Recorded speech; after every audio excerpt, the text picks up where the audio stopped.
nang pupunta sa Baldwin? Yun ang alam ko. Yun ang, What will happen? hindi ko pa alam kung anong sasagot niya.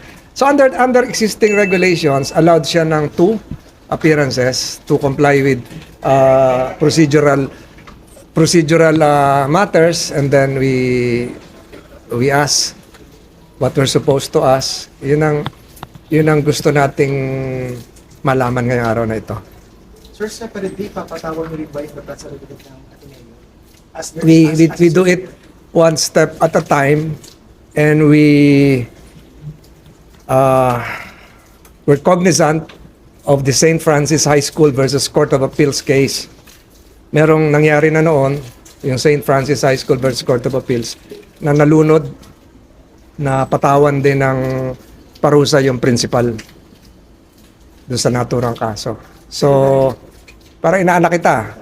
Okay. Secretary, tuloy po, ano po ang gusto sanang malaman ng Dole sa pagpunta ni... Yung katatayuan ng kanyang alien employment permit. Merong kondisyones yun, validity date, expiration date can be renewed. Meron ding scope of work kung hanggang saan yung trabaho niya. Kasi yung sinasabi ko nga noong nakaraang linggo, ito ba ay saklaw maging sa labas ng campus, labas ng games, labas kasi at Ateneo graduate din ako, tumira din ako sa Servini. 7 na taon nata ako sa Ateneo, sa alma mater ko yon. So gusto natin malaman kung hanggang Region 3 ba yon, kung hanggang saan yung scope. Tsaka merong ano yan merong condition yan that there has to be a transfer of technology. So dapat makadevelop ka rin ng assistant coaches na pwede mong isalin yung iyong nalalaman. Yun ang isa sa mga kondisyon kaya ka binigyan ng alien employment permit. So yun yung mga gusto nating malaman at hanggang saan yung kanyang supervision noong nangyari yung June 8 incident sa Aurora Pero hindi province. po verifiable yun sa records ng Dole. Ano po? Hindi po verifiable sa records ng Dole. Malalaman natin, ayoko sagutin yung ganun eh. Malalaman natin mamaya, he has to show me his alien employment permit, AEP. Sir, will it be open to members of the media yung pagharap ni Baldwin sa inyo or it's a closed door meeting? I-close door muna natin, bigyan natin muna siya ng espasyo. Hindi ko alam kung may kasama siyang abogado o ano pa man, bigyan natin ng konting espasyo. Siguro paglabas niya, pwede niyo siyang matanong, pwede niyo rin akong matanong. So yun lang ang hinihiling ko sa inyo. So, magiging factor pa sa inyo, concern sa inyo, yung sinasabing social media post ng family ni Baldwin na nagbibigay pabala. Hindi ako ano doon eh.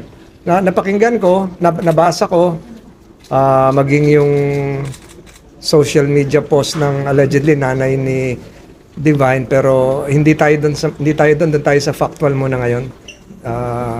Kung ano talaga yung status ng papeles niya ayon sa labor code. Baka mahulog kayo diyan ha. Mahulog kayo sa ano. So, i-limit lang sir dun sa AEP. Oo, yun lang ang function ko. Yun lang ang function ko.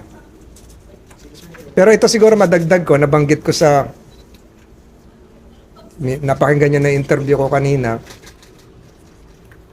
Kung sakaling deportable, sangayon sa umiiral na batas, ang pagkakaalam ko, before you can be deported, you have to serve jail time 3 months to 3 years. So the last step is the deportation. Kung meron talagang pananagutan, which I am not inclined to say right now, mauuna yung pagkakakulong bago i-deport. 3 months to 3 years. Yun ang sangayon sa batas. Sino sir ang magpapakulong? Is it the Dole or the Bureau of Immigration? Case will have to be filed. Ano na imprisonment yan. So, prosecution will have to be initiated. Due process will have to be observed. Sir, ano yung meeting natin na timeline? Kunwari, wala siya today or... Hindi ko masabi yung patungkol sa timeline. Hindi ako rito para humusga.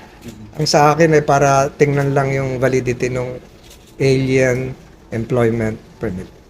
Criminal case ba yun, sir, in case wala siyang valid documents? Yun ang nakalagay sa... Tingnan natin.